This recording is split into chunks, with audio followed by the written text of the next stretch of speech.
പ്രതികൂല കാലാവസ്ഥയെ തുടർന്ന് കരിപ്പൂരിൽ നിന്നുള്ള വിമാനങ്ങൾ വൈകുകയാണ്. കനത്ത മഴ കാരണം വിമാനങ്ങൾ വഴിതിരിച്ചുവിട്ടു. ദോഹ കരിപ്പൂർ വിമാനം മംഗലാപുരത്ത് ഇറക്കി. ഇന്നലെ രാത്രി മസ്കറ്റിലേക്ക് പോകേണ്ട എയർ ഇന്ത്യ എക്സ്പ്രസ് ഇതുവരെ പുറപ്പെട്ടില്ല.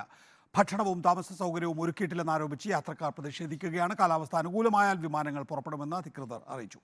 അഷ്കർ അലി വിശദാംശങ്ങളുമായി. അഷ്കർ അലി, പൊതുവെ കരിപ്പൂർ വിമാനത്താവളത്തെ ബാധിച്ചിട്ടുണ്ട്. നികേഷ്, കനത്ത മഴയാണ് മലപ്പുറം ജില്ലയുടെ പല ഇടങ്ങളിലും കഴിഞ്ഞ ദിവസങ്ങളിൽ ഉണ്ടാകുന്നത്. ഇന്നലെ രാത്രിയും ശക്തമായ മഴ തന്നെയായിരുന്നു. ഈ മഴ കനത്തതും അതുപോലെ തന്നെ മൂടൽ മഞ്ഞുമാണ് ഇത്തരത്തിൽ വിമാനങ്ങളുടെ സർവീസിനെ തന്നെ സാരമായി ബാധിക്കുന്നു. ഇപ്പോൾ മസ്കറ്റിലേക്കും അബുദാബിയിലേക്കും പുറപ്പെടേണ്ട രണ്ട് വിമാനങ്ങൾ, ഈ രണ്ട് വിമാനങ്ങളാണ് ഇത്തരത്തിൽ ഇന്നലെ രാത്രി പുറപ്പെടേണ്ടതായിരുന്നു മസ്കറ്റിലേക്കുള്ള വിമാനം, അതുപോലെ തന്നെ അബുദാബിയിലേക്കുള്ള വിമാനം. രണ്ട് വിമാനങ്ങളും ഈ സമയം വരെയും പുറപ്പെടാൻ സാധിച്ചിട്ടില്ല. കനത്ത മഴ മൂലം കരിപ്പൂർ എയർപോർട്ടിലേക്ക് എത്തുന്ന പല വിമാനങ്ങളും മറ്റ് എയർപോർട്ടുകളിലേക്ക് വഴി തിരിച്ചു വിടുന്നുണ്ട്.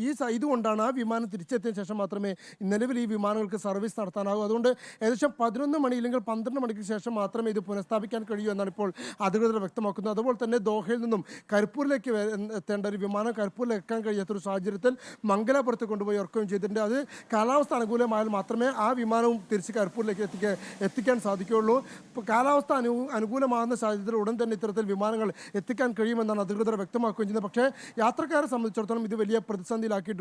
മണിക്കൂറുകളോളമായിട്ടും അവർക്ക് താമസിക്കാനുള്ള സൗകര്യമില്ലെങ്കിൽ ഭക്ഷണമോ വെള്ളമോ ഒന്നും തന്നെ നൽകാത്തൊരു സാഹചര്യമുണ്ട്. ഇത് യാത്രക്കാർ വലിയ പ്രതിഷേധത്തിലേക്കും കാര്യങ്ങൾ എത്തുകയും ചെയ്തു. ജീവനക്കാരോടും അതുപോലെ തന്നെ എയർ ഇന്ത്യ എക്സ്പ്രസ് ഉദ്യോഗസ്ഥരോടൊക്കെ തന്നെ യാത്രക്കാർ തട്ടിക്കയറുന്ന സാഹചര്യമുണ്ട്. പക്ഷേ ഇതുവരെ അവർക്കൊരു മതിയായ അടിസ്ഥാന സൗകര്യങ്ങളൊന്നും തന്നെ ഒരിക്കലും നൽകിയിട്ടില്ല എന്നുള്ളതാണ് പ്രധാനപ്പെട്ട കാര്യം. അതുകൊണ്ട് തന്നെയാണ് വലിയൊരു പ്രതിഷേധങ്ങളിലേക്ക് യാത്രക്കാർ എത്തുകയും ചെയ്യുന്നത്.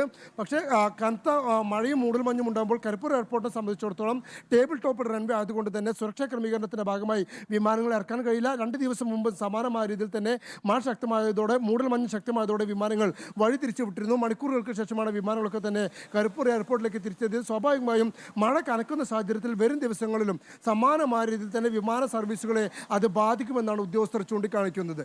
അഷ്കർ അലിയാണ് വിശദാംശങ്ങൾ നൽകിയത്.